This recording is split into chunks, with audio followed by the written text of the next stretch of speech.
I talked a little bit about threats that were propagated on social media regarding the death of Kendrick Johnson, and the vast majority of them came from the Johnson supporters, and they were levied against the Bell family, the vast majority.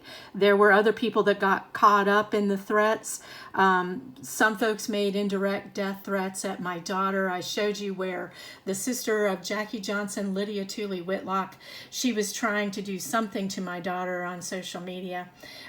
But like I said, the vast majority of threats were levied at the Bell family, and you can find some of this documented for posterity in an Atlanta Journal-Constitution article by Christian Boone, Kendrick Johnson Case, Evidence or Innuendo, and this was published February 6, 2016. So I just want to show you some of the threats that have come against the Bell family. Okay, this one, Brian is a murderer going to jail. You call yourselves proud Christians. Tomorrow may be a long day of accountability. So a lot of the people that were sending these threats would hashtag Black Lives Matter. One of the problems I had with Black Lives Matter is there was no centralized organization. It was a disparate, unorganized group of people who just loosely affiliated. And so they could get out there and pretty much do anything and say that they were with Black Lives Matter.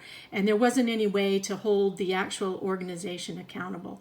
Well, here's one. The guy put his name on it, if that's a real person. Most of the threats, as you might imagine, were propagated by people who made fake accounts. But this guy, Colton Williams, he says, I went to school with Brian and Brandon. They definitely killed him. They rolled him up to make it look like an accident, and they were on steroids. And he's got pictures of Brian and his girlfriend. That means fixing to email Brian Bell's job just to let them know they hired a murderer. He means murderer. Other people say, send me the info. I've been looking. So one of the things, Brian Bell, as you know, he was denied a scholarship that he had previously won to go to Florida State University and play football.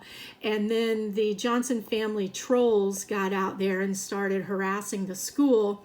And because it was such a contentious issue and bringing negative attention to the school said, we don't want to deal with it. Plus, they said that Ben Crump comes on campus and he does projects with the law students, the pre-law students. And so they said that this would be a very unhealthy environment for Brian because all of these other people were already mobilized by Ben Crump to automatically believe that Brian had something to do with it. Here's some more. Your pathetic attempts to defend the guilty is a joke. Sorry to say, something is going to happen very soon. KJ's murders are going to be held responsible, and we are coming for you. This is from Cheryl Gardner. She's got her picture. There's a lot of white people that got involved, but when you look into their background, a lot of them have criminal records, and they just have a very strong hatred of police. So that's one reason they enjoyed going after Brian Bell and Rick Bell, because Rick was at the time a sworn FBI agent with a stellar career going back years and years. But a lot of these people either had been put in jail or their loved ones had been put in jail for drugs, robbery, assault, you name it. And so they joined a movement called the FTP movement, which stands for F the police, F-U-C-K, the police. And there were rallies all over the country for people that had been killed while in custody of police. Some of them were justified shootings, some of them were not, but the FTP movement always showed up with the BLM movement in order to claim that it was police brutality, whether it was or not.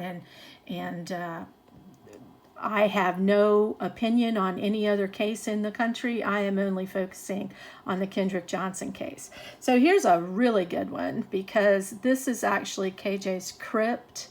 I believe this is the first exhumation. So, as I've said earlier, the family wanted to open that concrete crypt in the middle of Valdosta Cemetery, the city cemetery, and they wanted to have the CNN filmmaking trucks there, and then they wanted to open the crypt, and then inside the crypt is his casket. They wanted to open the casket there right in the middle of the cemetery and have CNN videographers broadcast that on national news while they stood next to the open casket and looked at his face and quote unquote identified their son. Now at that point, this would have happened in June of 2013, I believe, and so at that point he was at least 6 months decomposed and embalmed, and so it was going to be a gruesome sight, but they wanted to put that on Victor Blackwell's program on CNN News and create another publicity stunt and ask for money for the bereaved family. So this is a good one. Justice for KJ. Kill the demons responsible. The son of a CIA agent is to blame, and that whole town covered it up. Kill all of them. And whoever Andrea Brown Short is, who knows? Here's a good one from Laura Bucci. This was fairly recent, 2020. She goes after Brian and Taylor. She basically says everything that the Johnsons say.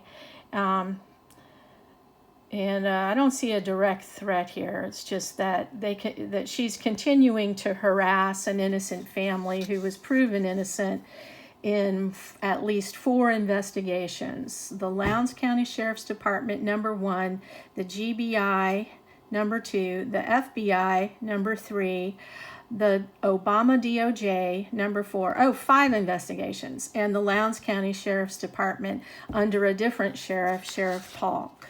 So 5 investigations have cleared the bells, but the Johnson family, particularly Mrs. Johnson, continues to attack Brian Bell publicly. So here's one.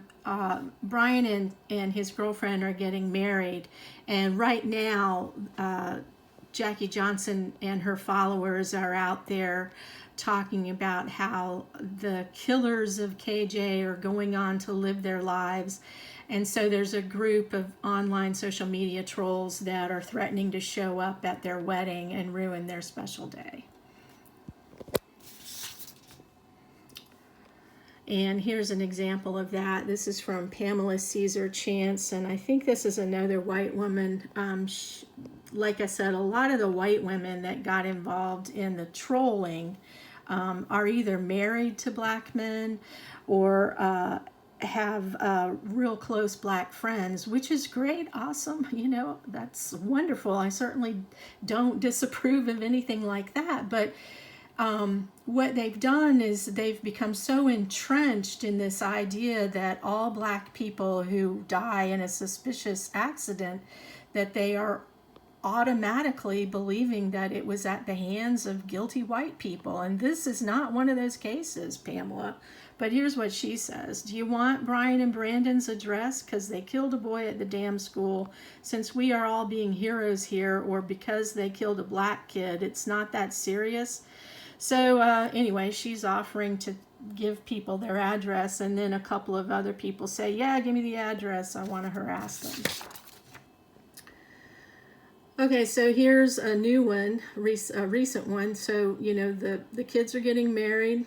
They've been together for 9 years. Now, they were not dating when KJ died. She was accused of luring him into the gym.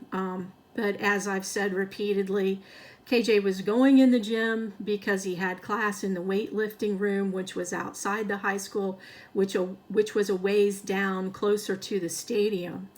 She wasn't dating Brian. She didn't know KJ. She was in 9th grade when the FBI and the DOJ came in and took all the cell phones and computers from all these families' homes that the KJ family accused.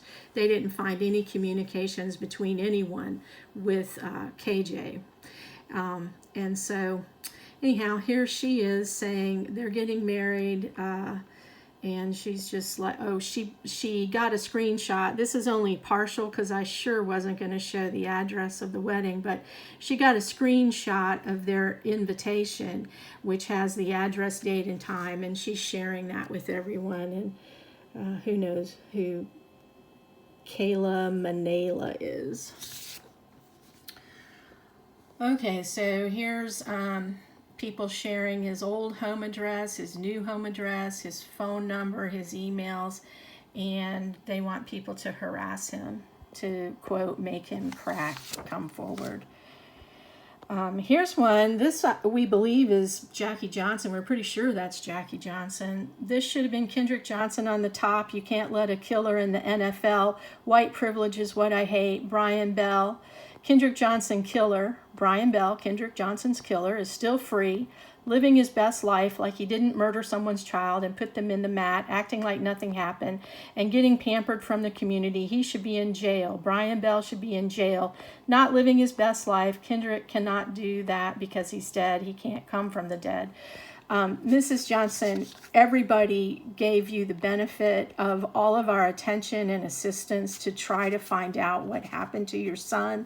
But even when this boy has been proven to be nowhere near KJ when he was last seen alive, and there was never any physical evidence or witness testimony other than the examples that I've given you of faceless, nameless trolls, you continue for 9 years to attack this boy. So when she did this, it incites the followers that she has, and they go out, and what they did after this was they started calling the NFL because Brian, although he was denied a scholarship at Florida State University, he was given a scholarship at the University of Akron, where he played football, and then he was picked up by the Cleveland Browns.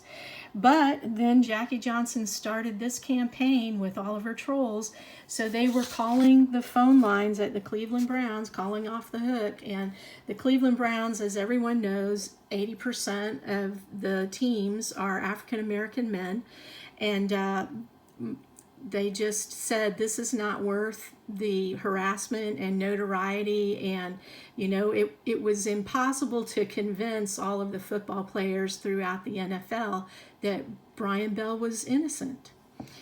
Here's one, a direct threat at Taylor. We are coming for you. Here's one, someday you're gonna die, bitch. Somebody is gonna smoke Brian's ass. Y'all are not getting away with killing KJ. I'll spit on you, Richard. Fuck you and your family. Y'all got a 5-star room in hell.